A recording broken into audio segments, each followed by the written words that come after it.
Chapter है हमारे पास त्रिभुज, ठीक है।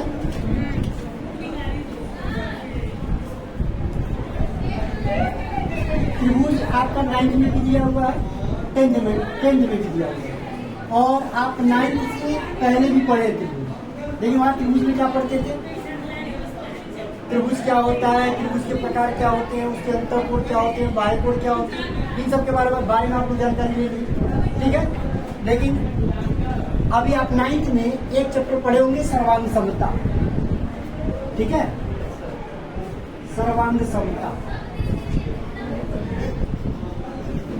ठीक। और एक आप पढ़ेंगे समरूपता,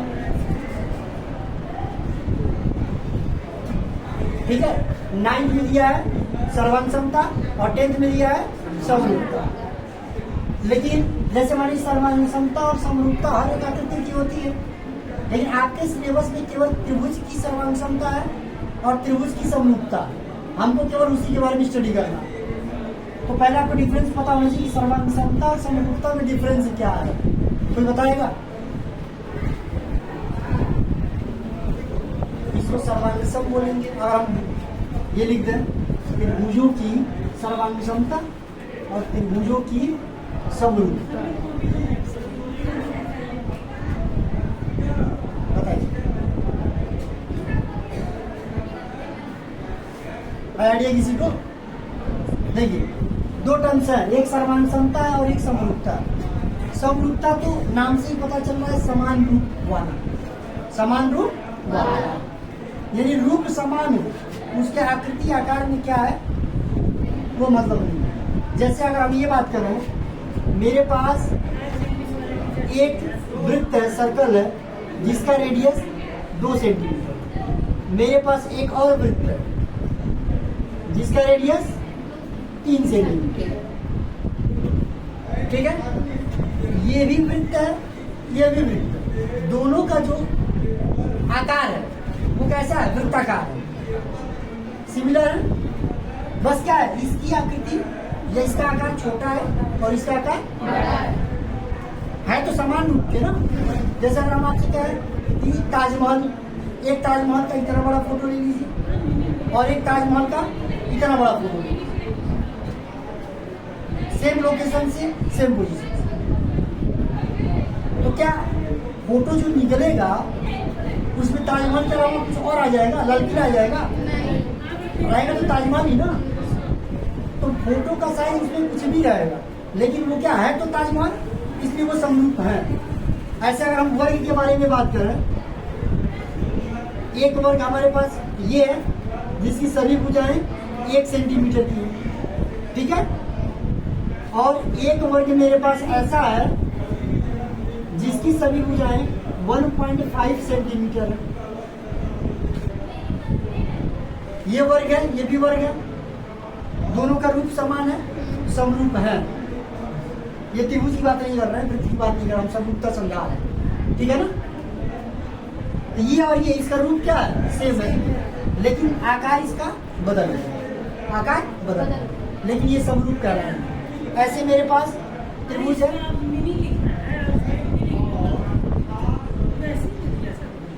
एक समद्विबाहु त्रिभुज ले लिए, ये दोनों भुजाएं आपस में बराबर है, ये दोनों भुजाएं आपस में बराबर है, ये दोनों अलग है, ठीक है। ये आपस में बराबर, ये आपस में बराबर। हम इसका लेंथ दे दिए 5 सेंटीमीटर, ये भी 5 सेंटीमीटर हो गए, और इसका हम कह दिए 10 सेंटीमीटर, 10 सेंटीमीटर, ठीक है।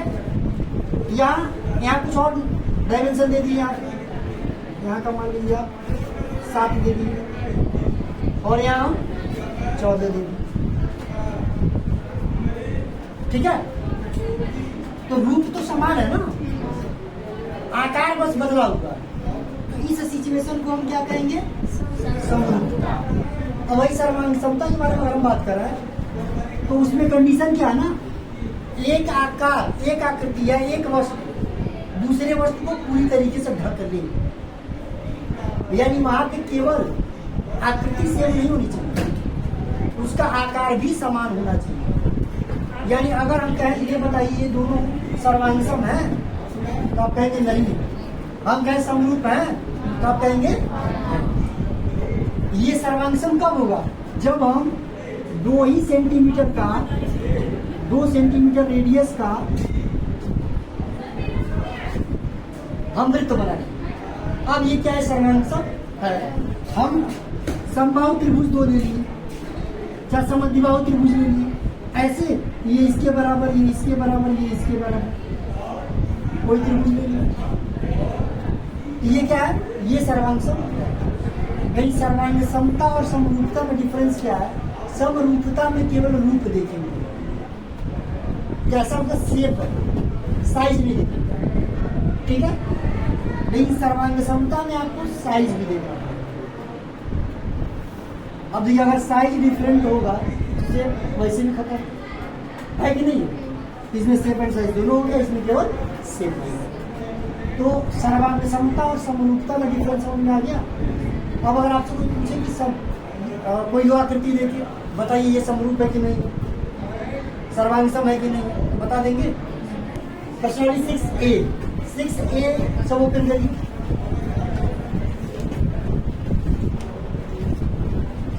पहला क्वेश्चन दिया हुआ है, निम्नलिखित युग्मों के 2 भिन्न भिन्न उदाहरण दीजिए।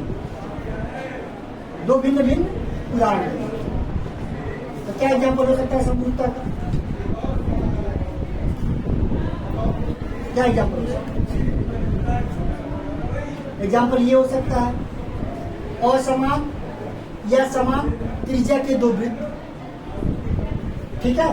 कोई 2 वर्ग हो सकता है, कोई 2 समबाहु त्रिभुज हो सकता है, कोई 2 समद्विबाहु त्रिभुज हो सकता है, कोई समपंचभुज हो सकता है। 2 पंचभुज बना लीजिए, ठीक है? वो हो सकता है।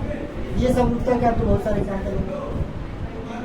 आप वही का फोटो, एक छोटा फोटो बनवा दें, एक बड़ा फोटो बनवा दें, समरूप होगा। छोटे में और बड़े वाले में आपका चेहरा तो नहीं बदल जाएगा ना, वो समरूप का ही एग्जाम्पल है, ठीक है? उसी में क्वेश्चन दिया है कि ऐसी आकृतियां जो समरूप नहीं है, एक वृत्त और एक वर्ग ले लिए, समरूप होगा? नहीं होगा। एक वृत्त एक त्रिभुज ले लिए, समरूप होगा? कोई 2 चतुर्भुज ले लीजिए, समरूप होगा? नहीं होगा। हम कोई 2 चतुर्भुज बोल देंगे, एक वर्ग और एक आयत, दोनों चतुर्भुज है ना? वर्ग भी चतुर्भुज में आता है, आयत भी चतुर्भुज में आता है, लेकिन क्या दोनों समरूप होंगे? नहीं होंगे, क्योंकि आयत में लंबाई और चौड़ाई बराबर होती ही नहीं, वर्ग में लंबाई चौड़ाई बराबर होती है, ठीक है? हम त्रिभुज चतुर्भुज ले लिए, नहीं होगा। हम सब एक समबाहु त्रिभुज लेना है, एक समद्विबाहु त्रिभुज लेना है, समरूप होगा? नहीं होगा। बहुत सारे एग्जाम्पल आपसे कर दूं, जो पूछना। फिर आपका दिया है क्वेश्चन दिया है कि बताइए कि निम्नलिखित चतुर्भुज समरूप है या नहीं है। आपसे ये पूछ रहा है, बताइए समरूप है कि नहीं? नहीं समरूप, क्योंकि आप देख रहे हैं एक चेंज है, यहाँ का एंगल, यहाँ का एंगल अलग अलग है कि नहीं? ये 90 है और ये 90 से अबव है, तो ये समरूप, ठीक है? फिर ऐसे क्वेश्चन नंबर 3 दिया है। हाँ, 3 में आप एक बार देख लीजिए। ये आपसे क्वेश्चन में दिया कह रहा है कि चतुर्भुज ABCD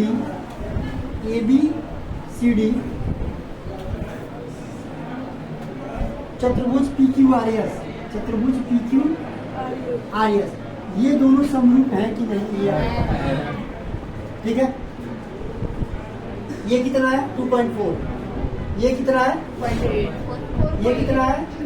2.5, ये कितना है? 5, ये कितना है? 1.5, ये कितना है? 3, ये कितना है? 2.1, ये कितना है? 4.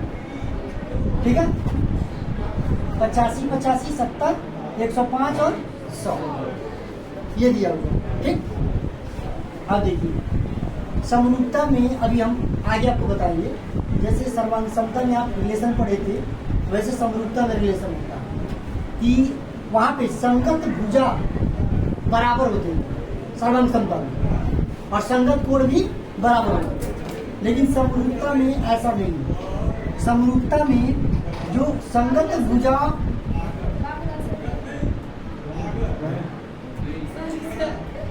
संगत भुजाओं का जो अनुपात होगा वो बराबर होगा। संगत भुजाओं का अनुपात बराबर होगा। जैसे अगर हम ये माने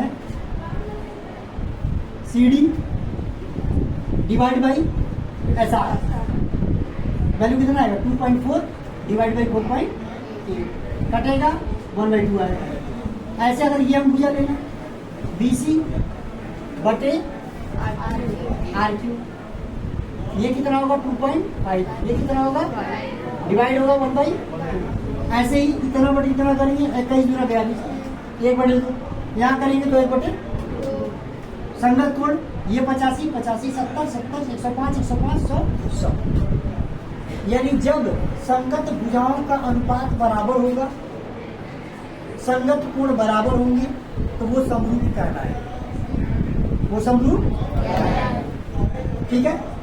अब त्रिभुज की समरूपता की जांच के लिए कुछ रूल्स, जैसे आप सर्वांग समता में रूल्स पढ़े थे वैसे इसमें रूल्स पढ़ेंगे। ठीक है।